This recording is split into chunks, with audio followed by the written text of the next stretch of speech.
Alright all, and welcome back to a new video, and looking forward to the Dublin Racing Festival this weekend. What a brilliant weekend's racing it should be. We've got the declarations out for Saturday and Sunday now. I was looking to get this video out on yesterday actually, but I've been very busy the last couple of days.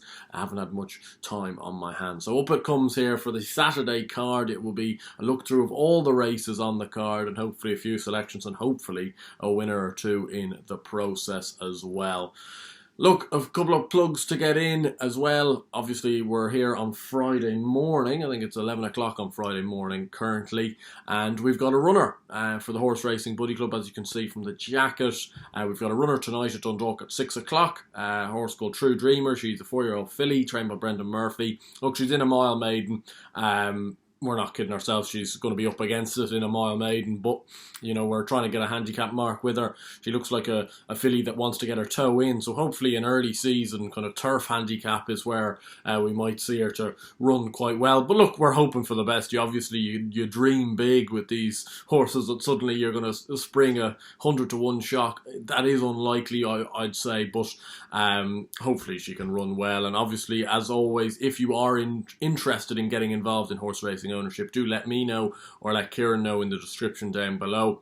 We'd be more than happy to get as many new members in as possible. Also, just a little plug. I know, well, some of you may have seen it, some of you mightn't have seen it, but I did.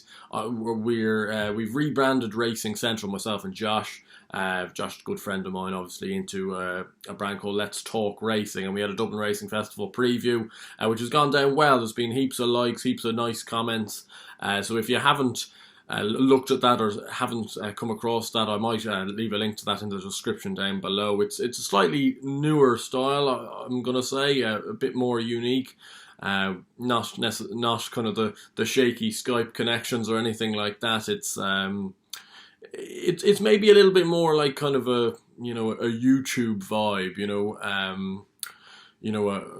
I suppose a more mainstream YouTube vibe and stuff like that. But hopefully we're increasing the quality of the content. And as I say, if you want to have a look at that, please do. All the support on that video has been absolutely brilliant so far. But moving in to the Dublin Racing Festival and day one's action. Some super action, some very tricky action though at the same time. Starting off with the Nathaniel Lacy and partner solicitors Novices Hurdle over 2 miles 6, won last year by Latest Exhibition, won by Commander of Fleet the year before that, and Tower Bridge in the first year of the Dublin Racing Festival as inception. This is a minefield of a race, I believe. I'm hoping that we're going to be getting 4 places. There seems to be 4 places available with some bookmakers for this race. Thank the Lords for that. Look, the favourite is Gallard de Manille. Paul Townend's chosen him, and Willie Mullins has 3 or 4 in the race. So that's probably interesting enough to know, considering he does have strong enough hands with Stattler, Ganapati and the likes. But this Gallard de Manille brings, I suppose, a class element to the race, I feel. If this race was over 2 mile 4, I think Gallard de Manille would win it and potentially win it pretty impressively. But it's over 2 mile 6, and the last couple of years have shown that this has been more of a Bartlett trial than a Ballymore trial. And I was just a little bit unconvinced. I know he's going to come on leaps and bounds for that effort and has done so, but he was a little bit soft in the finish behind Holy Macapony on his Irish debut, over 2.5 miles on really soft ground. And last time out, the form of that race is working out well. The Leopardstown Maiden Hurdle win, Mr. Incredible was second. A horse called Magic Days were back in third, both trained by Henry de Bromhead. Both have won since and won impressively since. That being said, he didn't come off the bridle, which you could take as obviously being a very good feat. He hasn't come off the bridle, but we still don't know what he's going to be like just at the end of these races when his stamina gets tested. And I'd really, really be surprised if he was able to run away with this race on the bridle. I just can't see that happening. I think there's a heap of depth to it. So for those reasons alone, I'm prepared to leave it at 5-2. Or 9-4 in some places. I think it's a little short just considering the depth of the race, and instead there's going to be 2 each way options. One not a great each way price, one a better each way price. Look, I've put up Stattler for the Albert Bartlett, and I think in this race at 11-2, I think he's a safe enough each way bet in the race. I do see, perhaps you can make the case he may be a little bit vulnerable kind of class-wise, speed-wise. But that being said, I see this horse potentially getting a little bit outpaced and storming home. Whether that means storming home to win the race or storming home to run third or second or something like that, that's the reason I'm just backing him each way, because I'm just going to cover myself just in case he gets outpaced. You know, the likes of a Gallard de Menil gets a run on him and he can't bridge that gap. But I'd be really, really disappointed if this horse wouldn't be in the frame personally. And 11-2, initially he was priced up around 3-4 to 1. Obviously, I think some people thought Gallard de Menil wouldn't run. That was the reason he was that price. But now he's back out to above, you know, obviously a fifth of the odds price. So you're going to get a bit of a profit if he does place at 11-2. And that's the type of bet I don't mind taking. I know it's maybe a tad bit conservative, but I think he's a safe enough option.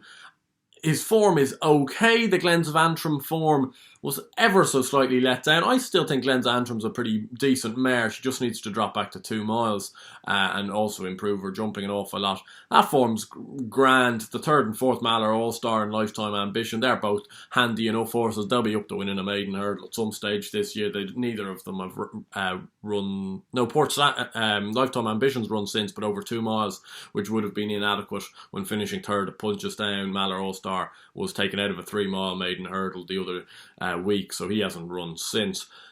The form is okay. No better, no worse. He was a solid bumper horse. He just is a bit slow, to be honest, and that's the only thing in this type of race. Is he going to get outpaced, and will he just be plugging on? I'm hoping he might do a bit better than plugging on, because if he wins this race, he certainly will be tight enough for the Bartlett, and we've backed him at a bigger price. So I'm hoping Stattler runs well. I think 11-2 is a decent enough each way bet. And I'm going to put up, I was so keen, and I had a bit of egg in the face in the Lauders and Ace race. I thought Ashdale Bob was an absolute cert each way, 4 to 1. It wouldn't have been an each way bet. I would usually put up a horse at that type of price, but I just couldn't see him out of the 3. And to be honest, I still couldn't have seen him out of the 3 if he hadn't, leapt 20 yards off the second flight and just landed in a heap at the back of it. It was a very, very bizarre thing to do. Very unlike Ashdale Bob as well. I think I could excuse him for that. Geez, every man and dog seems to be excusing Holy Macapony for stopping as if he'd been shot at Navan last time out. So if you're excusing him, you've got to excuse Ashdale Bob for just a jumping blemish. He's 10 to 1. I think that's a fair each way price. And, I'm just, I suppose, covering myself. If the favourite was to win, you might have 2 horses that finish in the frame behind him, and as a result, you could still make money on the race. There's a race or 2 in here that I'm not going to have a bet in, so there will be a few races where there's 2 horses. I've got 10 horses over the 7 races, so it's the Dublin Racing Festival. Don't feel too bad about it. You can easily back 2 in some of these races, especially the big handicaps and these big novice hurdles. They're open races, they're decent prices, and Stattler and Ashdale Bob for me in the Nathaniel Lacy. The Dublin Chase over 2 mile 1 is the second race on the card. Obviously won last year by Chacun Poursois beating Min, and I'm really hoping that's the case again. It's not a bet race. Chacun Poursois 4 to 9. I think that's a rubbish price.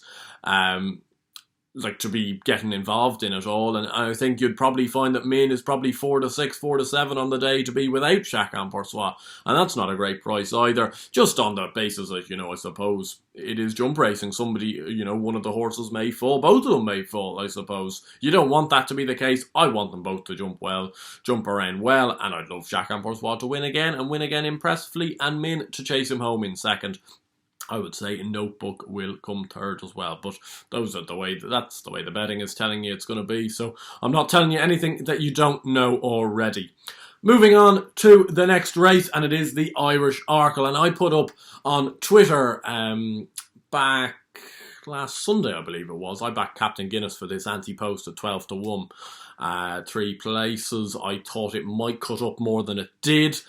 The ground at the moment is yielding to soft on the Chase track, but we're due, Friday, I'm 10 minutes away from Leopardstown here, and we're meant to have a completely dry day today and tonight, and then dry tomorrow. And I'm just hoping this ground just creeps and creeps to better ground. Just the more and more we go, the better the ground is, because I think that's going to help here. As I say, again, it's not going to be dissimilar to the first race. I think that this Energumene could be a very good horse. I'm just not so sure I want to be taking odds on about a horse that A, hasn't run in a graded race yet, and B, hasn't run on anything other than heavy ground in his rules career. I know he won a point-to-point on good ground for Tom Lacy.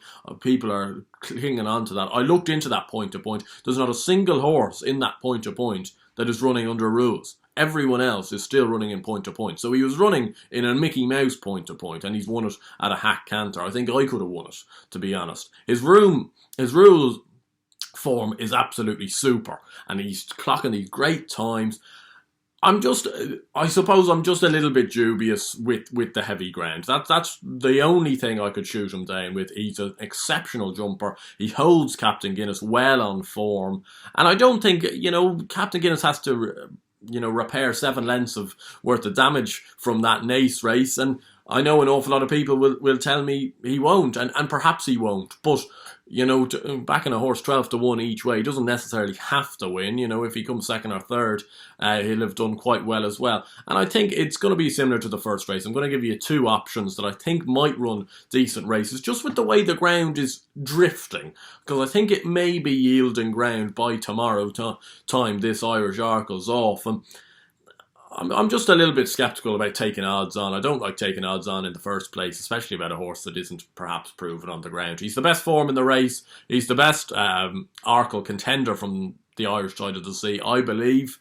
But not at odds on for me. So Captain Guinness, 12-1, he's still currently 10-1 best price, and 9 and 8-1 in some places. I think that's still a fair each way price. And another one I'm going to give you is Darver Star at 12-1 as well. I've come round to this horse. I wasn't keen on him over Christmas. Didn't think he jumped well, and over Christmas I thought he actually jumped much better than I thought he would. He was just involved in a bit of a burn-up in that race. I wasn't overly sweet on that race at the time of it, and I still have a few doubts, but he was embroiled up with Felix Deji on the pace, and Franco de Port's come and pickpocketed him at the back of the last.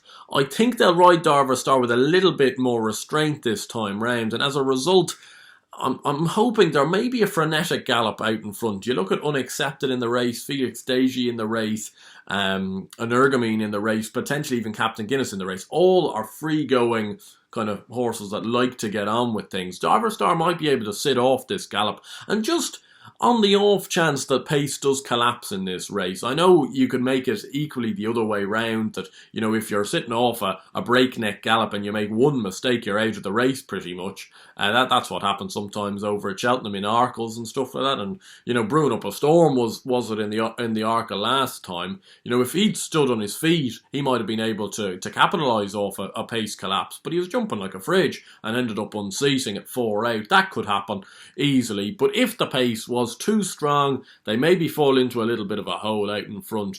Wouldn't surprise me if Darver Star was to pick up a few pieces at 12-1. Third in the Champion Hurdle last year, second in the Irish Champion Hurdle at this festival last year. I think he's maybe a little bit overlooked. He is a good horse.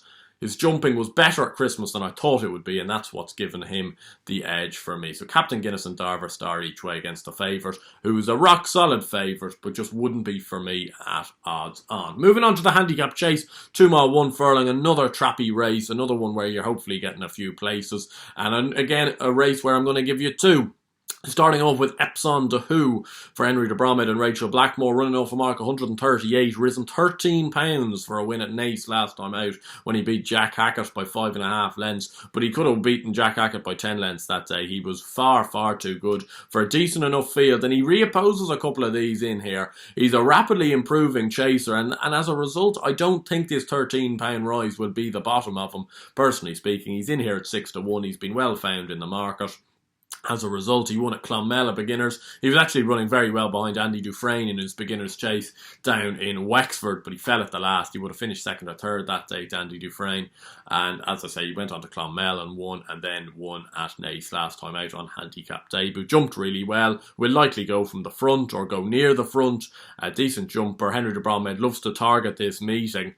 And I'm really hoping Rachel can do the business on this horse. I think he's potentially still ahead of his mark, even though he did incur a £13 rise, which is an awful lot. I do understand that, but 138. I'd be really disappointed if this horse couldn't progress into more than a 138 horse in time.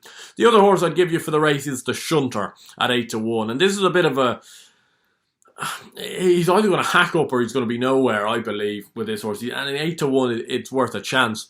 Off a mark of 132, he's potentially thrown in. He won the Greatwood off 129 over hurdles. His hurdle form does look a little bit better than his chasing form, but he still won 2 novice chases in the summer before finishing 4th in a graded race down in Limerick, I believe, behind the Joseph O'Brien horse, who went off co-favourite for the Paddy Power, whose name currently Home of the Lee was that horse.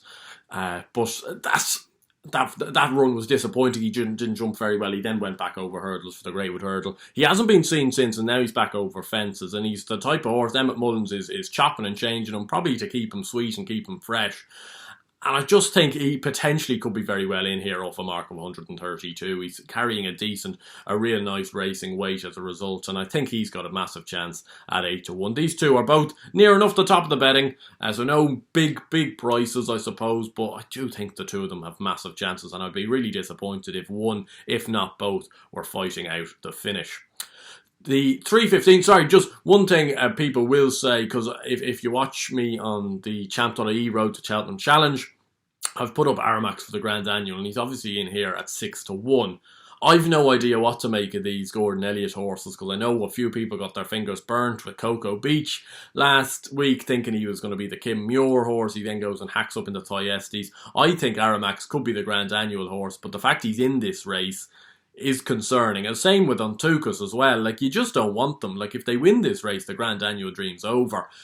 Hopefully Aramax runs an okay race and comes 5th or 6th. They rise him, a pound maybe, and that's all said and done, and he might be, on to Cheltenham after that. He probably does need the chasing experience, but I just really wouldn't want to see him hack up in this, because that Grand Annual slips out the bin if he does go and do so. He has the ability to win this race, I think, but is he going to be off on the day Jody McGarvey's on him?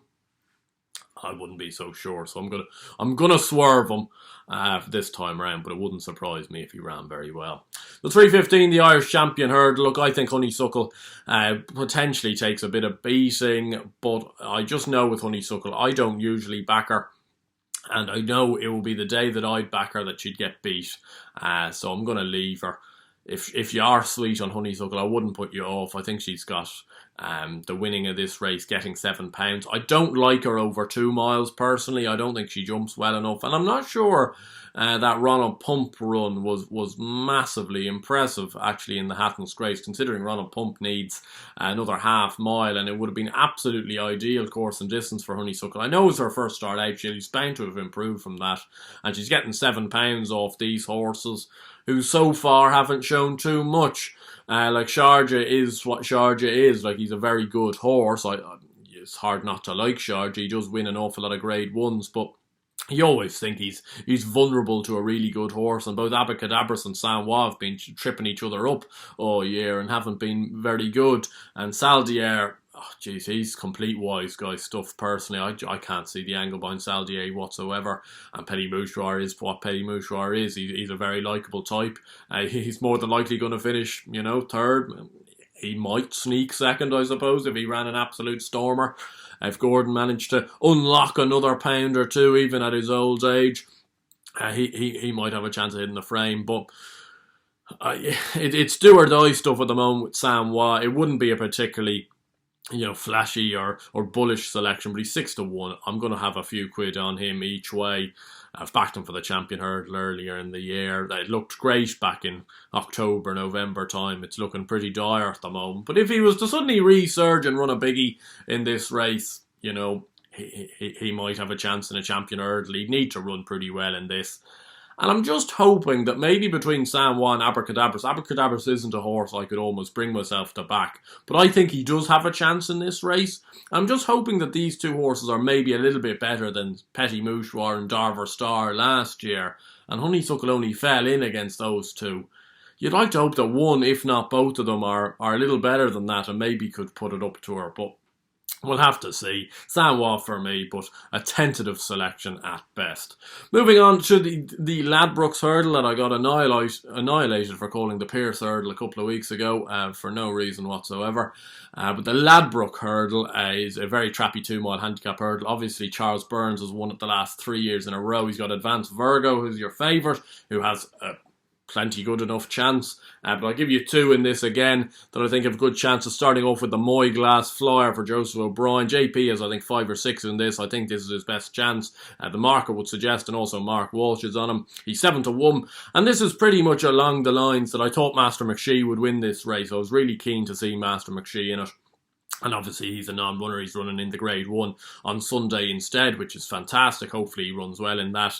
But I'm just taking that form line to be really good. I think Sea Ducker's a very good horse. He's finished 2nd. He's got a chance in the Betfair Hurdle next weekend. And this Moyglass Fire was back in 3rd. He won that race last year. He's off a mark of 129. That's unchanged from his run at Christmas time. And I think he's got a big pot like this in him. I'm not so sure there's a Master McShee now lurking in this race like there was at Christmas time. And I would be very surprised if he wasn't banged there. Paddy Power, I know, are paying out 6 places, I'm sure, as are some other bookies. 7-1 looks a fairly good each way bet. And the other one I'm going to give you at a bigger price, always goes off a bigger price than he probably should be, is Golden Jewel for Eddie Corley. He's between 16 and 20-1, depending where you look. Chris Timmins gets the right 2nd in this race last year when Adam Short rode him. Desperately unlucky. Please go and watch that race again. He was 10th or 11th jumping the last. Ends up flying home. Just gets beaten a half length by Those Days Are Gone. That was an awful lot of a smaller mark, but he reappeared at Down Royal at the start of the season when finishing 2nd to Cade Boy, who's a good horse for Liz Doyle. Was 2nd last time at Clonmello for a much reduced chase mark, but he just doesn't seem to be the same horse over fences. There's just no getting away from him. He just doesn't make a good shape at a fence, and therefore I think that lower chase mark is just going to continue to be that way, no matter how many times he gives it a crack. He's really good in these handicap hurdles, often runs his race, and again, as I say, 5-6 places. I'd be disappointed if this horse couldn't run into the frame. You've obviously got a few interesting ones for Willie Mullins in there, the likes of Blue Sari, Tiger Tap Tap and Uradel, all who may have Cheltenham handicaps on the agenda, so very interesting to look out for them and see whether any of them run eye-catching races. Also one that I wouldn't put anyone off just having a look at is Gabby Nacco. I think he has a very good chance, potentially, in a Coral Cup, if they decide to go down that route. He's been in very good 2.5 mile races all year. He was 3rd to Bob Ollinger last time out in the Lawless and Ace race. Dropping back to 2 miles, I think he's vulnerable on the weekend, but I'd look at him for the Coral Cup. I know Alpha Mix ran very well for Gavin Cromwell in the Coral Cup last year, finishing 6th to 7th. I think this horse could run in that race himself. Moving on to the final race on the card, which is the Grade 2 bumper, and this looks an absolute burn-up of a race between Kilcruit, Ramillies, Chemical Energy, Let's Be Clear About It, Noble Yates. Absolute burn-up of a race. Sir Gerhard, the only absentee of note, he's going straight to Cheltenham. He had a little bit of a foot infection, so he was out for the Dublin Racing Festival, but it seems to be all okay for Cheltenham, so if you have backed him anti-post, fear not. Kilcruit I didn't think was going to run, because they said for quite a while that they were eyeing up that Kilcruit might just go straight. Kilcruit and Ramillies, look, they've both won a bumper really, really impressively. For the Horse Racing Buddy members, we probably want Kilcruit to win, because our horse Do This Like This ran in his bumper when finishing 7th, and he actually travelled into the race really well before just getting found out by the ground late on. And that form is pretty rock solid. The Ramillies form hasn't been tested much. Chemical Energy's form up and Down Royal looks strong enough. On Eagle's Wings is a pretty decent source, though he got beat the other day at Down Royal himself. I think that's pretty good form, and obviously I think they think an awful lot of this Chemical Energy. That all being said, I'm going to take an each-way play into this race with Let's Be Clear About It for Gavin Cromwell. I think he's a little bit of a forgotten horse in this. At 7 or 8-1, you can get 8-1 in one place, but 7-1 mostly. He's as short as 4-1 with Coral, though, which I'm not sure what Coral are saying. I don't think he's a 4-1 chance. He might be a 5-1 chance, though. And I think 7-1 may be just a little bit of an insult to him. He's won 2 bumpers, beating Barry Connell horse called Enniskerry. Now, Barry Connell lives not that far away from these sort of parts, and obviously he named Fox Rock who was probably the best horse he's almost had as an owner, or one of the best at least, who used to win all the big Leopardstown Handicap chases, ran a few massive races in some of the Grade 1s as well. Him naming a horse Enniskerry, let's just say he's not going to call a mug Enniskerry, to be honest. I know he disappointed at Down Royal on his third start, but he'd run 2 very nice races up until then. Second both times, 2 Let's Be Clear About It. Also, he then went and ran at Navan in the listed bumper just before Christmas behind Sir Gerhard. He was beaten, I think, 4.5 lengths in the process. But I was really impressed with how he travelled through that race. I thought he had Sir Gerhard properly at it turning in, and potentially the class of the winner got him through that race. But I think Let's Be Clear About It travelled into the race like a seriously good horse. I think the return to a track like Leopardstown instead of Navan, where it's a little bit more forgiving and a little more flat, might see him to better effect. And Finney Maguire's book, that's no back number whatsoever. Finney Maguire's got an excellent record in these bumpers, especially around this course and distance. And it wouldn't surprise me at all if this horse causes a few shocks. You know, you've obviously, as I say, you've got 2 Willie Mullins horses in there well regarded. You've a Gordon Elliott horse well regarded, an Emmett Mullins horse well regarded, but he won only, I think, a week and a half ago at the Thyestes meeting at Gorham Park. So I'd be a little bit vulnerable him backing up just so quickly. This Let's Be Clear About It is well regarded. He's got 3 runs in the book. He's a streetwise horse at this stage, and I think he's just a little bit overpriced at 7-1 each way. But anyway, those are my thoughts for day 1 of the Dublin Racing Festival. I'll likely be back tomorrow morning, Saturday morning, for the Sunday card. I'll try to get that up as early as possible. I've got a few fancies for that as well. As I said before, obviously let me know if you want to get involved with the horse racing buddy stuff. If you haven't checked out me and Josh's new channel with the Let's Talk Racing stuff, do hopefully go and see it, and hopefully you enjoy it, and let me know if you do. And obviously I want to evoke a few comments on this video itself. So what are your big fancies for day 1 of the Dublin Racing Festival? Do you think Honeysuckle can do the job? Is an Ergamine an absolute good thing? Do let me know all of that down below, and especially if you have one for the handicaps, I'd love to know that as well. Of course, if you did enjoy the video, please do give it a like. Subscribe to the channel if you're new around here. We've just passed 2,400 subscribers, so thanks to all that have been involved and are getting involved. Really hope you're enjoying it. And until next time, which will be the Sunday preview, stay safe, stay well, land a couple of bets, and hopefully see you guys then. Cheers.